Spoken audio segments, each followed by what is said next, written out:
আজকে সকাল থেকে আমাদের তৃণমূল কংগ্রেসের বৃষ্টি মানে শুভ, ঝোড়ো হাওয়া, শুভ দিন। আমরা শুভক্ষণে আমাদের সুন্দরভাবে পুরসভা বিধানসভা ভোট চলছে, যে ভোট গণনা যেভাবে চলছে এতে আমাদের একদম ভালো ইঙ্গিত। বৃষ্টি তো হচ্ছেই, তার সঙ্গে ভোটও হচ্ছে, মানুষ শান্তিভাবে ভোট দিচ্ছে, কোনো গরমও নেই, একদম ঠান্ডা মানুষ ঠান্ডাভাবে ভোট দিচ্ছে। কেন্দ্রীয় নির্বাচন কমিশন থেকে যে ধরনের পরিবেশ তৈরি করা হয়েছে, আপনি কি কোনো ক্ষেত্রে দেখতে পাচ্ছেন বা বিজেপি বা সিপিআইএম বা অন্য কোনো রাজনৈতিক দল কংগ্রেস সেখানেতে আপনাদের ভোটারদের কোনো ডিস্টার্ব বা বাধা দিচ্ছে বা বুথে কোনো সমস্যা? একটা জায়গায় একটা রিপোর্ট আসছে যে কিছু জায়গায় সেন্ট্রাল বাহিনী যারা আছে তারা বিজেপিকে ভোট দেওয়ার কথা বলছে, সেটা আমরা জানাচ্ছি।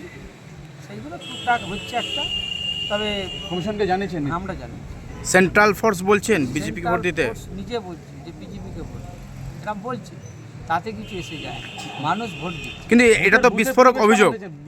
খুব ভালো, খুব ভালো। মহিলাদের পুরো ছেড়ে মহিলারা ঘর থেকে বেরিয়ে পড়েছে, দুটো করে মহিলাদের লাইন হয়েছে, মহিলারা খুব ভালো ভোট দিচ্ছে। কতটা আশাবাদী মানে ভোটের ব্যাপারে? ভোটের ব্যাপারে আমি তো আশাবাদী অনেকদিন আগেই ছিলাম। যে ভূমিপুত্রকে, মাননীয় মুখ্যমন্ত্রী যে ভূমিপুত্রকে ক্যান্ডিডেট করেছে, অভিষেক ব্যানার্জি ক্যান্ডিডেট করেছে, তাদেরকে আমি প্রণাম জানি শতকোটি। এবং মানুষ ভোট দিচ্ছে, উন্নয়ন দেখে ভোট দিচ্ছে, ভূমিপুত্রকে দেখে ভোট দিচ্ছে। আপনি তো দু একটা বুথে ঘুরলেন, মানুষের সঙ্গে কথা বললেন, হাতও নাড়ালেন, কেমনভাবে সাড়া পেলেন? দেখুন, মানুষ তো মানে ভোট দেওয়ার পর মানুষের মুখ দেখলে বোঝা যায়, মুখ দেখে বুঝতে পারছি এত সুন্দর হাসি এবং হাত নাড়া দিচ্ছে, তাতে আমাদের ইঙ্গিত তৃণমূল কংগ্রেসের মানুষ ভোট। অন্যদিকে বিমান ঘোষ তো মাটি কামড়ে পুরসরা মাটি কামড়ে পড়েছে। ও মাটি কামড়াবে, মাটি আর কি করবে, গিলে নেবে। ও তো একদিন তো টাকা গিলে যাবে, মাটি গিলবে, কিন্তু মাটি ভূমিপুত্র মাটিতে দাঁড়িয়ে থাকতে হবে। ও দাঁড়িয়ে থাকবে নাকি? দাঁড়িয়ে থাকার লোক, ও খেয়ে নেবার লোক।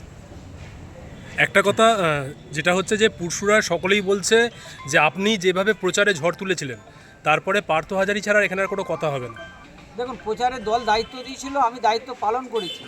আমার প্রথম কাজ ছিল মানুষের ঘরে যাওয়া, ডোর টু ডোর করা, মানুষের কাছ থেকে অভিযোগগুলো শোনা। আমি শুনেছি, সে আশা দিয়েছি মানুষকে যে আমি নির্বাচনে জয়লাভ হবই। আমি হয়ে আপনাদের এই সব কথাগুলো যেগুলো শুনছি, যেগুলো দাবি আছে, সেগুলো আমি আস্তে আস্তে করে সমস্ত কাজ মেটাবো।